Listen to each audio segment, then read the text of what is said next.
Ukamuona mtu ukamchukulia poa.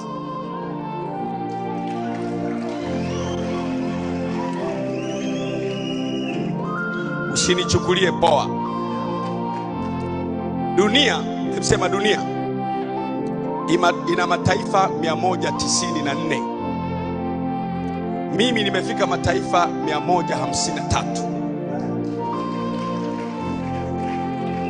Najua vitu. Kiniona mimi nasema jambo, najua. Mungu amenibariki kiasi cha kuwa na uwezo wa kuruka kwenye helikopta ya kwangu mwenyewe. Kwa hiyo mimi sipambani nipate jambo, nilishapata. Ukiniona mimi niko kwenye jambo, nimeelekezwa na Mungu kulifanya na lazima lifanikiwe. Nimesema haya maneno ili nikujenge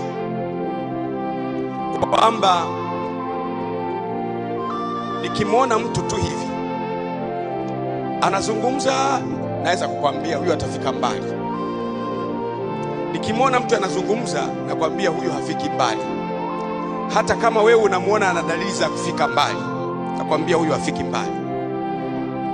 Nikimwona mtu anazungumza au anavyowatendea watu au anavyoongea, nitakwambia huyu atakwenda, baadaye atashuka. Mimi Mungu ameniita, nimeacha vingi sana nitembee kwenye wito nilionao. Wito wangu ni mgumu kwa wengine, mwepesi sana kwangu. Narudia tena, wito wangu ni mgumu sana kwa wengine, kwangu ni mwepesi sana. Kwangu ni mzigo ambao ni laini, ni mwepesi na nila yake ni laini sana. Sasa nataka niwaambie, binti yangu Asia amejaribu kugusia kitu ambacho nitakigusia sana kwenye maombi ya siku 7 yajayo. Maneno haya yaliyoandikwa kwamba wanaume changamkeni na mwamini Mungu kwamba itakuwa vile vile kama alivyoniambia. Hayo maneno sio Mungu anasema, ni Mtume Paulo anasema. Mtume Paulo alikuwa anasafiri na wenzake, wanatoka Yerusalemu kuelekea Italia, wana safari yao. Walipokuwa wanataka kupanda chombo, Mtume Paulo akawaonya, akawaambia, ndugu zangu, ninaona hatari mbele yetu. Ni afadhali sana tusing'oe nanga kutoka hapa, tubaki hapa hapa tulipo, kwa sababu mbele naona hatari. Akawaambia, wanataka kuanza safari, lakini Paulo ameona hatari mbele. Akawaambia, tusing'oe nanga, tubaki hapa. Biblia inasema kwa sababu ninaona hasara kubwa mbele. Kama mtang'oa nanga, naona hasara kubwa mbele.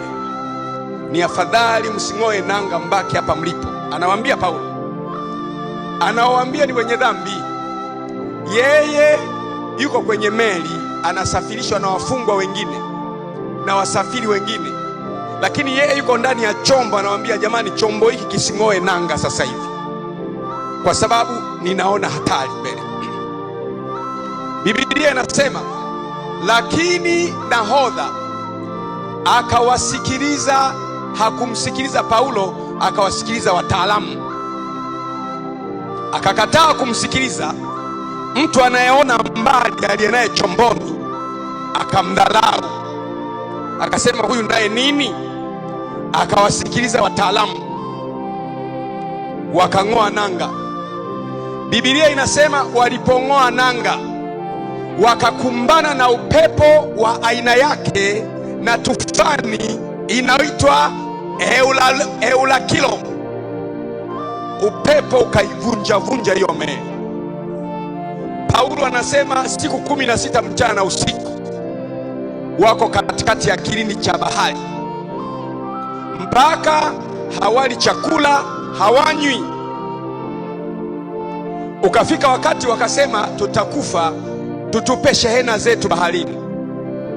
Wakaamua kutupa shehena baharini, mizigo. Ikabaki hali ya kuokoa maisha yao, wakatupa mizigo. Rusha mizigo, rusha mizigo, rusha mizigo. Baadaye wakawaza, pamoja na kurusha mizigo hatutapona, lakini humu ndani ya meli kuna wafungwa. Meli itakapozama, wafungwa hawa wanaweza kuogelea wakimbie, tuwaue wafungwa. Kwa hiyo na Paulo anatakiwa auawe, aliyeiona kesho na yeye anatakiwa auawe sawasawa na ambao hawajaiona kesho. Wakasema tuwaue wafungwa. Biblia inasema ndani ya hiyo meli, hicho chombo, kwenye kila chombo kuna watu wema pia. Ndani ya kile chombo walikuwepo hawajaokoka, lakini wanajua Paulo amebeba nini. Ndani ya chombo wapo ambao hawaneni, hawaombi, ni waganga, lakini wanajua Paulo amebeba nini. Walipoona hili wazo la kuwaua wafungwa, wakaona Paulo naye atakufa mle mle ndani, wakasema Bwana, hili tuachane nalo. Kwa hiyo wazo la kuwaua wafungwa likaahirishwa. Wakawa kwenye tufani. Biblia inasema tukakata tamaa ya kuokolewa. Wakakata tamaa, wakajua tutakufa. Sasa katikati ya hayo wamemdharau Paulo. Biblia inasema usiku wa manane malaika wa Bwana akasimama mbele ya Paulo, akamwambia Paulo, nimekupa watu wote walio ndani ya chombo unaosafiri nao, na hakika yake mtakwenda mpaka usimame kwa Kaisari. Kumbuka anakwenda Urumi kwa Kaisari. Meli imeshavunjika, imeharibika, shehena imeshatupwa, wanasubiri kuzama. Siku 16 mchana usiku wako katikati ya maji, lakini Mungu anamwambia Paulo, lazima ufike kwa Kaisari, lazima uende kwa mfalme Kaisari, utafika unakokwenda. Na mimi nataka kukwambia, hata ukiona meli imevunjika, imekatika, siku 16 za giza mchana na usiku, Bwana anasema utafika kwa Kaisari kama ambavyo yeye amepanga. Paulo akaambiwa na yule malaika, hakuna mtu hata mmoja aliye kwenye meli hii ambaye unywele wake utapotea, isipokuwa merikebu peke yake. Ndipo Paulo akaamka asubuhi, anawaelezea sasa, wanaume changamkeni.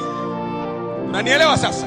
Wale ambao walikataa alipowaonya tusianze safari, sasa wanasinzia kukata roho. Anawaambia wanaume changamkeni na mwamini Mungu. Usiku aliongea na mimi kwamba chombo hiki kitakuwa salama, na mwamini Mungu. Na mimi nataka kuambia watu wa Ufufuo na Uzima, changamkeni na mwamini Mungu kwamba itakuwa vile vile kama alivyoniambia. Unanielewa eh? Unanielewa? Anawaambia changamkeni.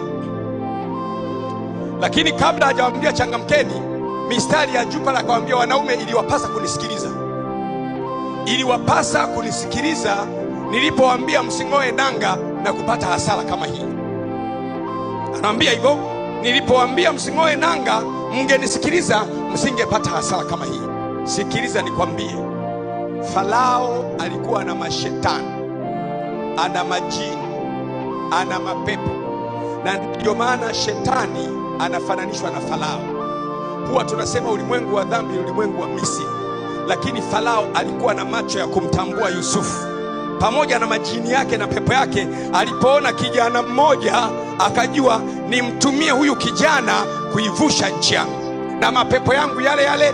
Hatujaona mahali Farao aliokoka, lakini Farao alipewa moyo na Mungu wa kuona Mungu ameweka nini ndani ya mtu wa Mungu, na akitumia kulivusha taifa.